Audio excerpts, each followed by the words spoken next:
looking at? My son Lee. It's his post-mortem report. Why? He died from a brain bleed. He was hit over the head. By Victoria's brother? Yeah. But, Luke hurt Lee first. Luke was at home. He was waiting for me to tell me he'd finally fell for someone. A man. Your friend. Stephen? Yeah. But, Lee came home first and, Luke told him. Came out to his brother. The courage it took. And Lee was vile. And he punched Luke. And he abused him for liking a man. And, Luke, he snapped and he pushed him and Lee fell and he hit his head and it was just a few hours before Robert Sugden hit him. That's why Luke ghosted Stephen. Yeah.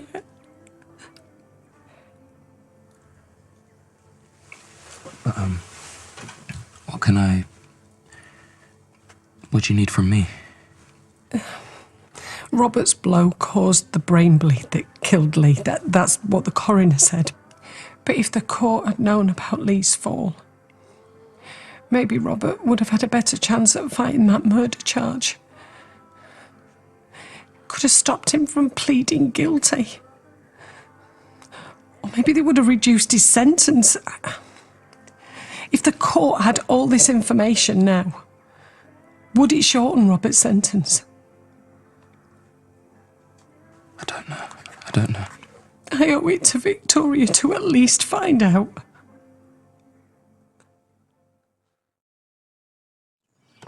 Oh, and by the way, this pasta can become a regular thing. What? You all right? Yeah. Yeah, I'm fine. Well, a lot more attention will be required when you're my living lover.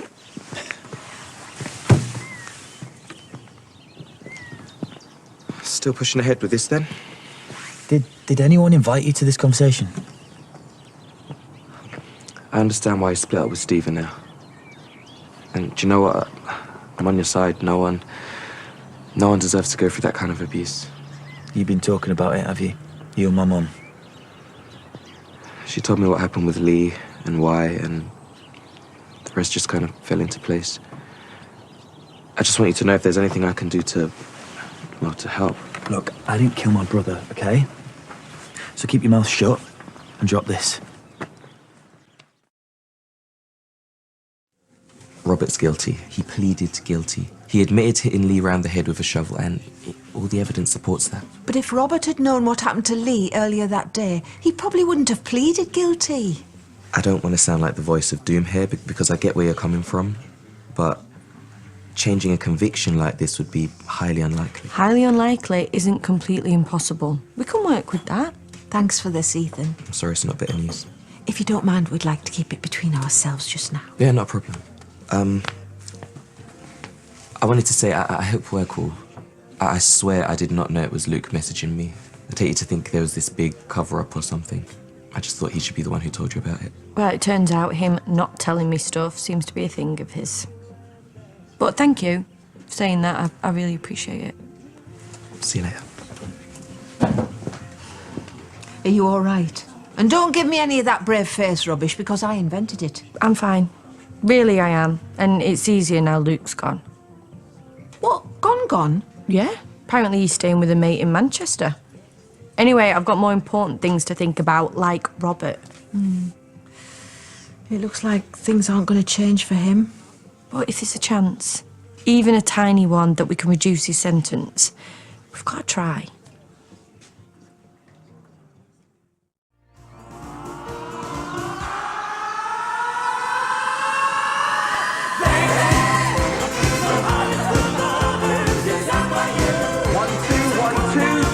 Check 1, 2. Okay, How do we get rid of that? So, Mandy is doing Pride-themed nails in the salon, Chaz is doing cocktails, and then there's a party in the beer garden. And I'm so excited. We've got a secret special guest doing the bingo in the village hall. And then we've got the cabaret out here in the afternoon. Wow. We'd have never achieved all of this without you. Consider me in awe. Well, thank you. I'm just sad that we can't have bigger crowds, you know? People have been so generous. All we need to do now is spread loads of love and acceptance, eh? Do you know, I wish I'd talked to my boys more about this sort of thing when they were little. Yeah? Yeah, well, maybe Lee would have been more compassionate and Luke wouldn't feel like he had to hide so much about himself. I don't know, I just didn't think.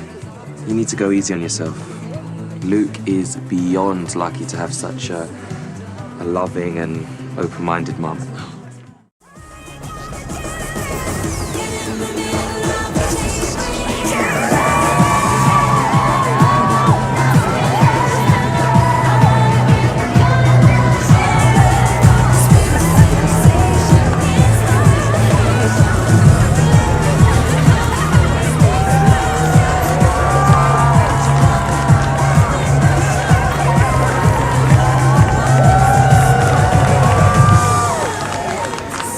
Welcome to Emmerdale Pride!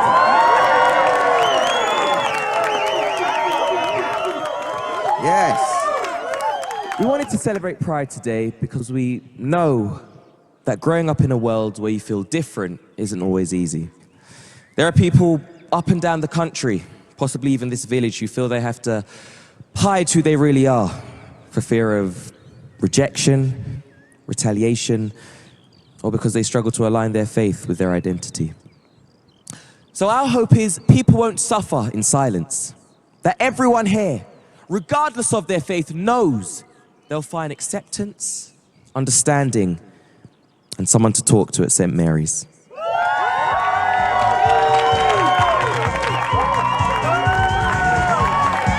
I am beyond excited to announce a very special guest to officially open today's Pride.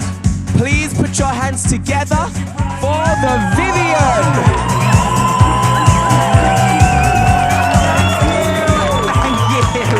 Well, hello everybody. My name is the Vivian, and if you don't recognise me, yes, I am off the telly. Do you even have tellies out here in the six? Because I can't even get a phone signal. Anyway, hold on to your knickers, everybody, because we got some treats in store for you today. It is my great pleasure and privilege to get this party started and declare the first ever Emmerdale Pride officially open!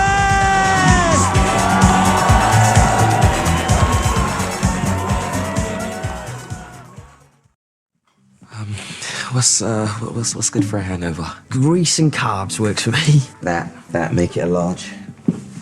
Partying on a school night? Oh, I hooked up with this guy in Leeds and I ended up staying over. One night stand or the start of something beautiful? Yeah, definitely a one night. I mean, he was fit, but we got nothing in common. Sounds a bit soulless, that, mate. Works for me, mate. Well, if you want it to last, you're going to have more in common than just sex. You need to get back on that app you were on. The guys wanted something more meaningful. Oh, I'm too hungover for this.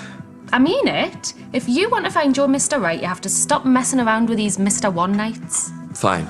You know what? If it gets you off my back, I'll reactivate my profile. Just call me Cupid. Can you please just answer, whoever? It's only Eddie. Oh? Oh, and is he from your new dating app?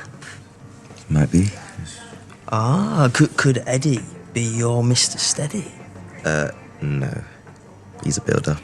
He's a bit of a laugh, but not going to be my type, is he? 'Cause you assume he's a thickle? No, I just, Yeah, I get it now. You can't bag yourself a proper fella because you are too picky. Or, dare I even say it, stuck up. Doesn't sound like Dr. Cav. Yeah, that's what I said. Oh, it must be a nightmare for Layla. It's a nightmare for everybody. You know what Davey's like, puts everyone else first, and then... And then he gets punched in the face. Oh, somebody's looking pleased with himself. He's on one of them dating apps for posh people. You what?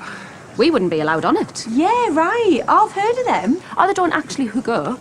No, they just talk about art galleries and the different types of vinegar they have in their kitchens until one of them gets bored. Yeah, you know, she's winding you up. It's just your normal, same old dating app. So, who's the fella? Somebody more in keeping with a gentleman of your standing? Is he a brain surgeon? Well, if he was, he could definitely sort you out. And now it's Eddie. Eddie? My Eddie? He's not your Eddie. No, but I told you to give him a chance. I should be his life coach. Yeah, just imagine. I could teach you how to sound normal. We're just chatting. Exactly. You don't want to scare him off with your Pilates and organic coffee banter.